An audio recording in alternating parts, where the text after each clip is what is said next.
Good morning everyone, কেমন আছো তোমরা সবাই? আজ হচ্ছে থার্সডে আর যথারীতি ভোর 4টেয় উঠে স্নান করে এই কর্পোরেট মজদুর রেডি হয়ে গেছে অফিসে যাওয়ার জন্য।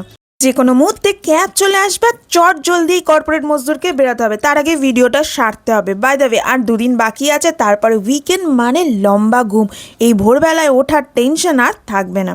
দেখো, কথা বলতে বলতে একটা কথা তো জিজ্ঞেসই করা হলো না, কেমন লাগছে আমাকে? অতি অবশ্যই কমেন্টে জানিও। তো চলো বেরানো যাক। আমার মনে হচ্ছে ঠান্ডাটা একটু কমে গেছে, তোমাদের কি ধারণা? যাই হোক, আকাশ বাতাস গাছপালা রাস্তা গাড়ি ঘোড়া দেখতে দেখতে এই কর্পোরেট মজদুর পৌঁছে গেল অফিসে। তো চলো এবার একটু কাজ করা যাক। একটু কাজ করে ব্রেকফাস্ট সেরে চললো এই কর্পোরেট মজদুর চা খেতে, কারণ সকালে আর বিকেলের এক কাপ চা না হলে তার চলে না। আর চা যথারীতি তার সেই ফেমাস ইকোস্পেসের দোকান থেকে। চা খেয়ে যথারীতি এই কর্পোরেট মজদুর চললো আবার কাজ করতে। আজকে কাজের প্রেশার একটু বেশ ভালোই ছিল, তাই মধ্যিখানে উঠে একটুখানি রেস্ট না নিলে হচ্ছিল না, মাথা কাজ করছিল না। এই 5টা মিনিট নিজের সাথে কাটানোর টাইমটা নিজের এনার্জিকে আবার রিগেন করতে অনেকটা সাহায্য করে।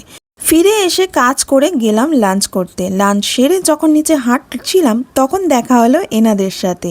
এনারা প্রত্যেক দিন সকালেই চান করে রোদ পোহাতে আসে।